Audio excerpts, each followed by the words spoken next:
महाराज, वर्तंतु कौत्स से कहे मुझे 14 करोड़ सोने की मुद्रा चाहिए। गुरु परीक्षा लेता है। गुरु परीक्षा की घड़ी में ऐसा सामने आता है कि परीक्षा लेने के लिए तत्पर।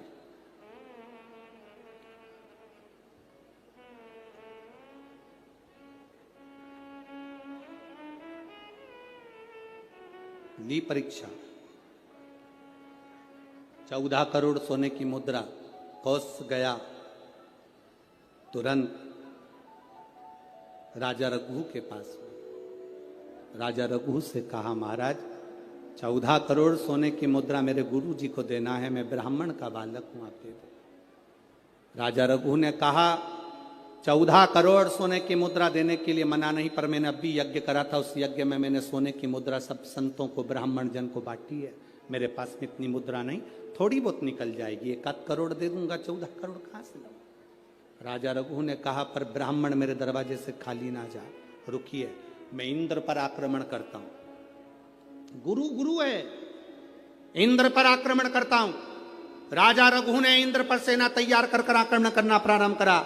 इंद्र का सिंहासन डोलने लगा। इंद्र दौड़ते दौड़ते भगवान ब्रह्मदेव के पास में गए। राजा रघु इंद्र पर आक्रमण कर रहे हैं, इंद्र लोक पर आ रहे हैं, क्या करा जाए। एक बच्चे को 14 करोड़ सोने की मुद्रा चाहिए, गुरु ने मांगी है, इसीलिए लेकर जा रहा है। उसको 14 करोड़ स्वर्ण मुद्रा, हाँ 14 करोड़, हाँ क्या करें। इंद्र से कहा, राजा रघु यहां पर आए स्वर्ण मुद्रा लेने के लिए, आप कुबेर को बुलाओ और कुबेर से कहो कि तू जाकर 14 करोड़ सोने की मुद्रा दे दे। कुबेर को बुलाया। कुबेर शमी का एक पत्ता तोड़ा। शमी का एक पत्ता कुबेर ने तोड़ा और पृथ्वी पर आकर शमी के पत्ते को तोड़कर कौत्स को दे दिया। कौत्स, ये शमी का पत्ता ले। कौत्स ने कहा, मुझे 14 करोड़ स्वर्ण मुद्रा चाहिए, ये पत्ते का क्या करूंगा। 14 करोड़ मुझे स्वर्ण मुद्रा चाहिए, इस पत्ते का क्या करूंगा। तब कुबेर ने जो पत्ता दिया और कौत्स से कहा कि यह बर्तन तू महर्षि को ले जाकर दे देना, वह महर्षि समझ जाएंगे इस पत्ते में क्या है। बर्तन तू महर्षि के पास में एक शमी का पत्ता ले जाकर कौत्स ने दिया। कौत्स ने जैसे ही दिया, बर्तंतु ने उस पत्ते को अपने सिर से लगा लिया और जान गया ये मेरे महादेव का शमी का पत्र है। एक पत्ते में 14 करोड़ सोने की मुद्रा का फल होता है। 14 करोड़ सोने की मुद्रा का फल एक शमी के पत्ते में होता है। तुरंत बर्तंतु महर्षि ने शंकर की आराधना कर कर शिव जी से हाथ जोड़कर प्रार्थना करी, बाबा प्रकट हो।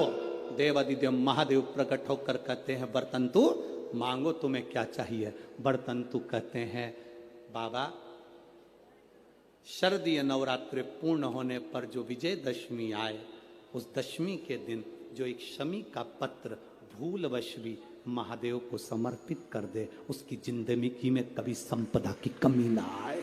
एक शमी का पत्र, एक शमी का पत्ता 14 करोड़ सोने की मुद्रा से प्रबल हो जाता है। एक शमी का पत्र।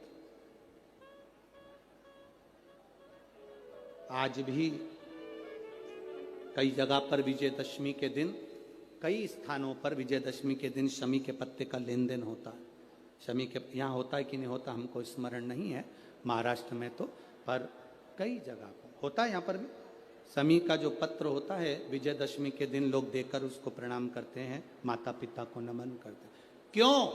आप अपने बच्चे हो, आपसे पूछेंगे, आपकी औलाद आपसे पूछेगी, आपके आने वाली पीढ़ी आपसे पूछेगी, माँ ये कौन सा नाटक बनाकर रखा है तुम लोगों ने। शमी का पत्ता दे, शमी का पत्ता ले, मिलने जाओ तो शमी का पत्ता। शमी का पत्ता क्यों लिया दिया जाता है?